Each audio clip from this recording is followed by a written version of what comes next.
later.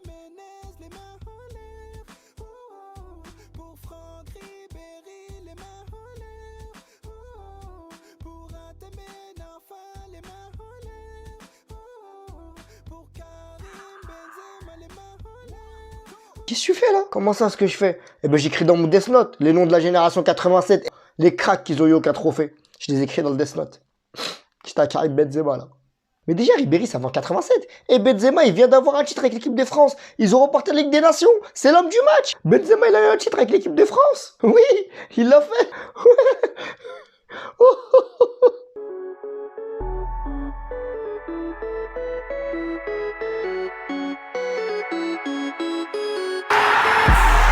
Champion, champion, champion, champion.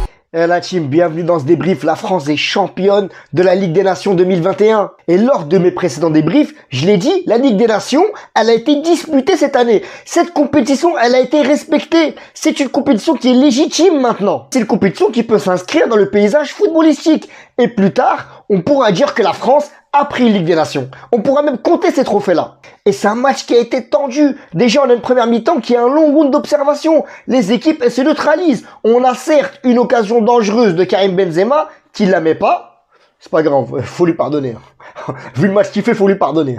Et on n'a pas de réelle occasion également pour l'Espagne. D'ailleurs, le pressing de l'équipe de France, il a été très bon dans cette mi-temps. Et même dans le match. Avec notamment la paire Pogba et Tchouaméni. Tchouaméni, défensivement, il a fait un match costaud. Il a fait un match fou. Il a combien de titularisations l'équipe de France, Tchouaméni? Peut-être 2 ou 3.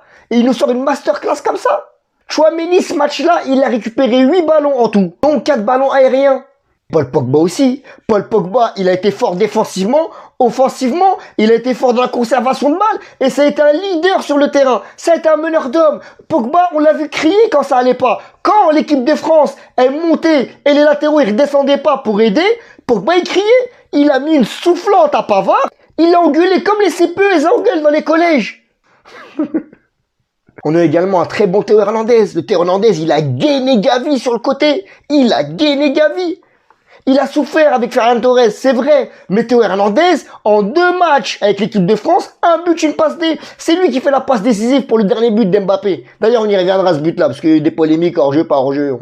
On y reviendra. Également trouvé Jules Koundé très bon ce match-là. À la différence d'Upamecano. Upamecano, ce match-là, il n'était pas dans son match. Mais il fait un match. Et je suis désolé, il porte bien son nom Upamecano. Parce qu'il fait un match, on dirait ses articulations elles sont rouillées. Il manque de l'huile dedans. Upamecano d'ailleurs, c'est lui qui est fautif sur le but espagnol. Il a été fébrile ce match-là, Upamecano. À la différence d'un Jules Koundé que j'ai trouvé très bon. Jules Koundé, certes, il a fait quelques petites erreurs. Mais Jules Koundé, il a été décisif à certains moments clés du match. Par des tacles. Il a su se projeter à l'avant. C'était un bon match de Jules Koundé. D'ailleurs, Didier Deschamps, il a trouvé son système. Le 3-4-3, ça marche. Ça a marché contre la Finlande. On a dit qu'il fallait un peu de patience. Ça a marché contre la Belgique. Et ça marche ce soir contre l'Espagne. Le 3-4-3, ce sera peut-être le nouveau système de référence de Didier Deschamps. Et dans ce système-là, dans ce match-là, il y a 3 hommes qui se sont sublimés du côté français. Tout d'abord, on a Lloris. Lloris, mais quel arrêt il a claqué! Lloris, il peut être critiquable sur ses relances balle au pied. Et parfois, il fait des arrêts un peu flous. Mais ce soir, il a été d'une grande aide.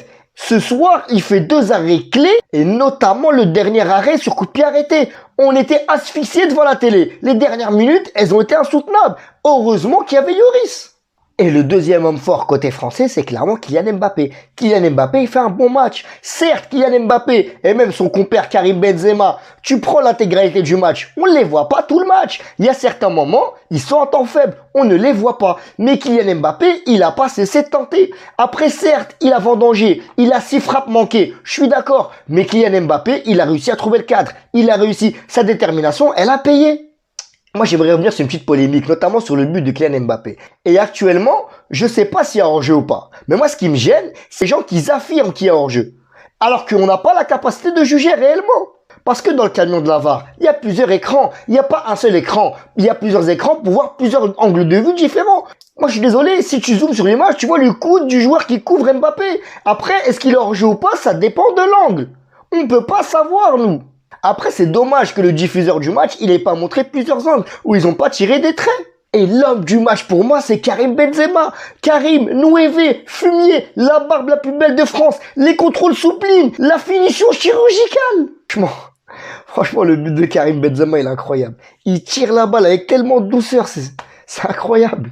C'est l'homme du match pour moi parce que c'est grâce à son but que l'équipe de France elle a soufflé. C'est grâce à son but qu'elle est repartie de l'avant. C'est grâce à son but, c'est lui qui a sonné la révolte. Karim Benzema, c'est pas un joueur binaire comme les Icardi et tout. S'il marque, ça fait un bon match. S'il marque pas un mauvais match, 1 ou 0. Karim Benzema, c'est pas ça. Karim Benzema, c'est un convertisseur. Tu lui mets du 0, il te ressort 1 de l'autre côté. Il est fort, il convertit le moins bon en bien. Il est incroyable ce joueur. Benzema, 809 matchs, 388 buts, 26 trophées. Il prend son premier titre avec l'équipe de France. Et moi, je suis désolé, j'ai été ému. J'ai été ému parce que juste son post sur Instagram, quand les Bleus prennent la Coupe du Monde, où il dit well done, bien joué les gars, ça m'a piqué, ça m'a fait mal au cœur. J'aurais voulu qu'il soit dans cette aventure. Voilà la team, c'est tout pour ce débrief. La France remporte un nouveau titre, ça va leur donner de la confiance pour la Coupe du Monde 2022. On les suivra pendant cette Coupe du Monde. On va les débrief.